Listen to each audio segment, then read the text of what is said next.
Breaking news Srikakulam diarrhoea ప్రభావిత ప్రాంతాల్లో పరిస్థితిని జిల్లా కలెక్టర్ స్వప్నల్ దినకర్ ఎప్పటికప్పుడు పర్యవేక్షిస్తున్నారు. కేసుల సంఖ్య తగ్గుముఖం పట్టింది అన్నారు. మున్సిపల్ కమిషనర్ను సస్పెండ్ చేయడం అడ్మినిస్ట్రేటివ్ డెసిషన్ అని చెప్తున్న కలెక్టర్ స్వప్నల్ దినకర్తో మా ప్రతినిధి షణ్ముఖ్ ఫేస్ టు ఫేస్. శ్రీకాకుళంలో డయేరియా స్ప్రెడ్ అయిన ప్రాంతాల్లో కలెక్టర్ పర్యటిస్తున్నారు. 3 రోజుల నుంచి ఎడతెరపు లేకుండా పర్యటిస్తున్నారు. అయితే ఈ 3 రోజుల్లో ఈ కేసులు ఎంతవరకు తగ్గుముఖం పట్టాయి, ఆయన ఎలాంటి కంప్లైంట్స్ ఆయన ముందుకు వచ్చాయి అనేది ఆయన అడిగి తెలుసుకునే ప్రయత్నం చేద్దాం. సార్ చెప్పండి, ఈ 3 రోజుల్లో మీరు క్షేత్రస్థాయిలో ఎలాంటి సమస్యలు మీరు గుర్తించారు సార్? మనకి చాలా ప్రాబ్లమ్స్ ఈ ఏరియాలో ఉన్న ప్రాబ్లమ్స్ మనకి బయట తెలిసింది. ఒకటి మెయిన్ ప్రాబ్లం అంటే డ్రైనేజ్ సిస్టమ్ ఇక్కడ బాగాలేదు. సో డ్రైనేజ్ సిస్టమ్ కోసం నిన్ననే honourable MUD minister Shri Narayan గారు మీటింగ్ తీసుకొని ఒక 2 crores దీనికి శాంక్షన్ కూడా చేయించారు. రెండోది డ్రైనేజ్ సిస్టమ్తో పాటు ఇక్కడ వాటర్ లైన్స్ కూడా కొన్ని ఓల్డ్ ఉన్నాయి.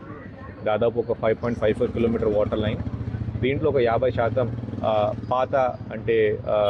పాత టైప్ ఆఫ్ పైప్ లైన్. ఇప్పుడు HDP పైప్ లైన్ వాడాలి. ఇది HDP పైప్ లైన్ కాదు, cast iron AC pipe lines కొన్ని ఉన్నాయి, అది మార్చాలి. దీనికోసం అండ్ డ్రైనేజ్ కోసం 2 కలిపి 2 crore శాంక్షన్ చేశాం.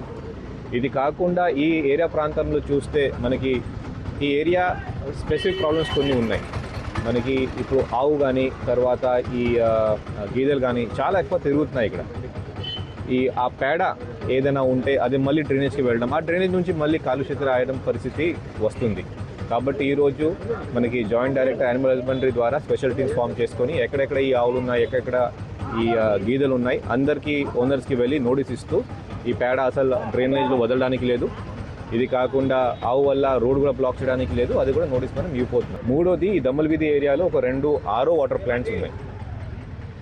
ఇది కాకుండా ఎంటైర్ శ్రీకాకుళంలో ఎక్కడైనా RO వాటర్ ఉంటే అదే అన్ని ఈరోజు RWS రూరల్ వాటర్ సప్లై ద్వారా టీమ్స్ పంపించి అది కూడా ఒక వెరీ డీటెయిల్గా స్టడీ చేయమని చెప్పాను. అక్కడ RO వాటర్ యూజ్ చేసిన రా వాటర్లో కానీ లేకపోతే ఫిల్టర్డ్ అంటే ప్యూరిఫైడ్ వాటర్లో ఏదైనా ప్రాబ్లం ఉందా లేదా, ఈ ఏరియా కాకుండా ఎంటైర్ శ్రీకాకుళం చెక్ చేయమని చెప్పాను.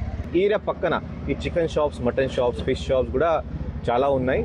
షాప్స్ అక్కడ ఉండడం తప్పు కాదు, బట్ కానీ ఆ చికెన్ షాప్స్, మటన్ షాప్స్ నుంచి వచ్చిన వేస్ట్ అది కూడా ప్రాపర్గా డిస్పోజ్ అవుతుందా లేదా అది చెక్ చేయమని చెప్పాను. డిస్పోజ్ సరిగా అవ్వకపోతే వాళ్ళు కూడా నోటీస్ ఇవ్వడం జరుగుతుంది. మీరు దయచేసి ఇంకా 3 to 4 days మీరు అప్రమత్తంగా ఉండాలి. ఎందుకనే మనకి ఇంక్యుబేషన్ పీరియడ్ అంటే ఒకవేళ మీరు ఆ కాలుష్యమైన వాటర్ కానీ లేకపోతే ఆ ఫుడ్ కానీ మీరు తినే ఉంటే 72 hours ఒక 3 రోజు వరకు బహుశా మీకు ఏమవ్వదు. 4వ రోజు నుంచి కూడా మీకు ప్రాబ్లం రావచ్చు, అది డాక్టర్స్ చెప్పడం.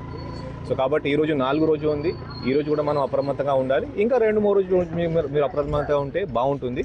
కేసుల విషయంలోనే ఇంకా కొంచెం కన్ఫ్యూజన్ ఉంది సార్. ఎందుకంటే ఎమ్మెల్యే గారు నిన్న ఒక ప్రెస్ మీట్ పెట్టినప్పుడు 64 కేసెస్ అన్నారు. మినిస్టర్ గారు ఆ తర్వాత 4 hours వచ్చిన తర్వాత 102 అన్నారు. అసలు ఎందుకు ఈ కన్ఫ్యూజన్? అంటే డిశ్చార్జెస్ కలిపేసి మినిస్టర్ సార్ చెప్పారు, డిశ్చార్జెస్ కూడా ఉన్నాయి. ఇది కాకుండా ఎలా అవుతుంది అంటే ఇప్పుడు ఇక్కడ సిమ్మన్న గారు ఉన్నారు, వస్తారు, చూపిస్తారు, 1 గంట ఉంటారు, వెళ్ళిపోతారు. ఏనా? సో గంటకి పెరగడం తగ్గడం అదే సాధ్యమే. ఇది కాకుండా నిన్న వర్షం వచ్చింది కాబట్టి ఈరోజు పొద్దున్న నుంచి వేరే కేసెస్ కూడా వస్తాయి. ఇది కాకుండా GGSలో స్పెసిఫిక్గా శ్రీకాకుళం కాకుండా బయట నుంచి నిన్న బామి నుంచి 2 కేసు, అంటే మన జిల్లా కూడా కాదు, 2 కేసు వచ్చింది. నారాయణ నుంచి 1 కేసు వచ్చింది. సో ఇలాంటి కేసెస్ వస్తాయి, it is very normal. So అలా కన్ఫ్యూజన్లో బహుశా కేసెస్ పెరగడం తగ్గడం అలా అవ్వచ్చు. బట్ కానీ ఈ పాటికి మన దగ్గర 88 హాస్పిటలైజేషన్స్ అండ్ చాలా వరకు డిశ్చార్జెస్ కూడా స్టార్ట్ అయింది. ఇంకొకటి నేను మళ్ళీ రిక్వెస్ట్ చేస్తున్నాను మీడియా మిల్ తరఫున, మనకి ఒక 50 టీమ్స్ మనం పెట్టాం. ప్రతి ఇంటికి వెళ్ళి వాళ్ళు చెక్ చేస్తున్నారు. వాళ్ళు ఈరోజు కూడా అదే పని చేస్తారు. వాళ్ళు మీ ఇంటికి వచ్చినప్పుడు దయచేసి మీరు అందరూ వాళ్ళకి ఒక కుటుంబ సభ్యంగా భావించి మీ ఇంట్లో ఏదైనా ఉంటే నిజంగా అదని చెప్పండి. నిజంగా కడుపు నొప్పి ఉండి చెప్పండి, నిజంగా మీ ఇంట్లో సెప్టిక్ ట్యాంక్ లేదు అని చెప్పండి. అంటే లేదు అంటే నేను గవర్నమెంట్ ప్రపోజల్ పంపిస్తాను, సెప్టిక్ ట్యాంక్ కట్టేసి ఇస్తాను. మా ఇంటి పైన ట్యాంక్ ఉంటే క్లీన్ చేయలేదు, నిజంగా చెప్పండి, ప్రాబ్లం ఏం లేదు. అలా ఏదైనా ఉంటే మనం గవర్నమెంట్ తరఫున నెక్స్ట్ యాక్షన్ మనం ఇమీడియట్గా తీసుకోవచ్చు. Thank you sir. ఇంకో విషయం, ఇక్కడ మున్సిపల్ కమిషనర్ని సస్పెండ్ చేయడం అనేది చాలామంది అసంతృప్తి వ్యక్తం చేస్తున్నారు సార్. ఎందుకంటే ఆయన వచ్చి 15 రోజులు అయ్యింది, ఆయన ఛార్జ్ తీసుకొని. డిసిజన్ అదే, డెఫినెట్గా దీని మీద కూడా గవర్నమెంట్ మాట్లాడాలి. Thank you.